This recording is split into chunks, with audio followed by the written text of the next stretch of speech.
It's funny when we look at what's happening as we step into tax season right now. It's always important to understand what the difference between a write-off and a traditional accountant is. And no offense to traditional accountants, they're taught a certain way, but they're going to give you like traditional write-offs, like a IRA and a 401k. And if you're making more money, a SEP simple or SEP and a simple IRA. And then if you're really making more money and you have proper LLCs, S Corp, C Corp, you may do something like a profit share in 401k or a defined benefit profit share in 401k. These are all really good from a write-off perspective, but I'm not sure if the client, you, understands that when you take any of these dollars out later on, it's going to get taxed at ordinary income. Now, if we look at all the traditional steps, whether it's, put money into a health savings account or all of the different qualified plans that I just talked about, or maybe the Augusta rule where you could, you rent your house out for 15 days or all these home office write-offs. This is the cookie cutter approach. And by the way, I'm not knocking it. I'm just keeping it real. But as you step into tax season, and if you are a person that is accelerating and changing family dynamics and generational wealth, it's important to know that, hey, maybe I need a tax strategist. Maybe I need a team of experts that really understand the difference between a typical write-off and an overall tax strategy where you're talking about LLCs and in different trusts and everything out of the individual name and all of these different scenarios that take place. This is for as you're stepping into some really big wealth as time goes on. But even if you're not there yet, getting educated on it now can only help serve you to open up your mind and your brain and radar to now begin to bring these things into your world because you're thinking differently. Is it ever okay to go into debt? The pros and cons of having debt. Now, listen, I believe preferred debt is very magical. What is preferred debt? Listen, if I do my homework, if I research, if I study, if I put a team of experts around me, rental real estate, commercial real estate, once again, I don't want to just jump in and buy it. I want to make sure that I understand the outcome is 4 different rates of return. Number 1 is cash flow. Number 2 is mortgage interest write-off. Number 3 is depreciation. Number 4, if I buy something today, I want to sell it in the future for a higher amount, right? That's just on like single family homes, double family homes. If I'm going to take another step forward and I think about commercial real estate, once again, this is preferred debt. If I think about commercial real estate, well, now it's a different game. It's a different level of write-offs, whether it's an accelerated write-off because I'm renovating the property or the normal straight line write-off. But in that space, things begin to multiply from a tax savings perspective. Now, what does that mean as far as my estate planning? What does that mean for generational wealth? So the money is protected from one generation to the next from a tax perspective. That's where the tax strategist comes in. So these are the things that you need to think about. And oh, by the way, if at this point you're saying, Rob, what are you talking about? I can only save $5,000 or $10,000 a year.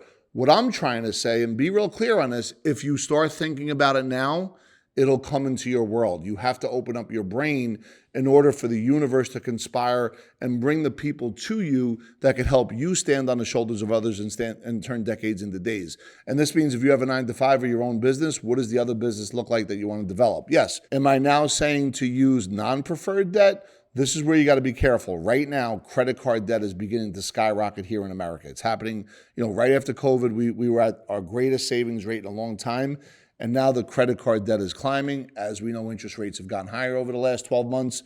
So this is where you need to be careful because once you start using that credit card, it gets easy to use it again. And if your business isn't where it needs to be, you got some PPP money, you got some ERC money, you got some EIDL money, there's a good chance that money's gone if you're not responsible with your money. And if that's happening and your next resort is to go into credit card debt, you're going to be running east looking for a sunset. I say that all the time. So it's important that ultimately you understand the difference between preferred and non-preferred debt. Now, I have a friend of mine, a business partner of mine, who used his credit card to start off his law firm. Well, he understood what he was doing. 4 years later, after putting $100,000 on his law firm to start it, he sold that business and made a ton of money. That is somebody that had a game plan because he invested in the real estate between his ears. If you're going to put yourself in a position where you're using credit cards just to survive, once again, I think you're going to put yourself in a place where it could create a lot of chaos and confusion, emotional turmoil, resentments, fear, uncertainty. All of these words that I just said have energetic meaning to it. And if you're not careful, that plays in your head over and over again. And then all of a sudden your nervous system is injected energetically with suboptimal words that lead to suboptimal outcomes.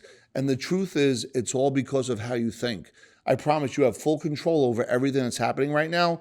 Nothing happens overnight, though. So as you begin to change the question that you ask yourself, as you begin to really understand the importance of empowerment versus disempowerment, a scarce mindset versus abundant mindset, no matter how you got to both scenarios, whether scarce or abundant, realize it was handed down to you, or it was a mistake that you made that you're not forgiving yourself for it. It's okay if you made a mistake. And the beautiful thing about the world we live in, if you stay present, if you stay focused on today, don't worry about yesterday, don't worry about tomorrow, and make today great as far as how you control the things you can control, and each day from the day before get better at it, 365 days a year, if you improved 1% every day, that's really a compound of about 3,400% in growth. So think about these numbers. And then the question really becomes is, and for me, when I look at debt, I may use debt to go buy another business. I think that's a great way to really use debt. That doesn't mean just go buy the business because Joe around the corner said so. You have to really evaluate what that business looks like. You got to evaluate their email list. You got to evaluate their Facebook group. You have to evaluate anything in that business that you could say to yourself, okay, if I buy this business, what does it look like? Or if I come in as an educated, let's call it a difference maker, it may not go out of your pocket, but now you're going to bring your sales training or you're going to bring your knowledge into this company. What does that look like for you, not only from an owner perspective, but also what does it look like as far as, you being able to profit share along the way? These are really good conversations. And by the way, if you want to learn more about what I'm talking about, go ahead and click that link below. Fill out the information. We'd love to sit down and give any kind of education that you want at all points. There's no obligation. We're here to serve, contribute, and grow with you. And we can't thank you enough for being part of the channel. But really, when you hear about rich people, wealthy people, and they use debt, this is what it looks like. When you use debt, you're really using, you're getting on the debt to take on an asset that's increasing your net worth. But if you use other people's money along the way because you're a proven winner in what you do, people are going to come to you for guidance. People are going to come to you and say, hey, here's $50,000, $100,000, $200,000. What would you do? Or you could create an investment group and go buy a piece of real estate because you're the person that's out there finding it, or go find the business, whatever the case may be. And if you're good at sales, there's so many different companies that have suboptimal sales training. This is where you consult for equity. This doesn't even cost you any money, just kind of riffing a little bit on it. But if you're going to consult for equity, well, guess what? Now, all of a sudden, you're bringing in that intellect, you're bringing in that profit share, and you own a piece of the company. Anyway, I could go on and on for this. I'd rather hear from you directly. It's a much longer conversation. Go ahead and click that link below. By the way, if you have any questions, feel free to ask questions. If you want us to do other videos, we love to do videos.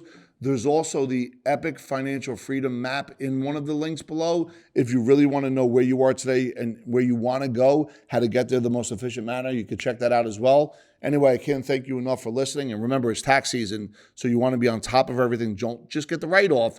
It's important to figure out what a tax strategist looks like and how they could impact your world for the better.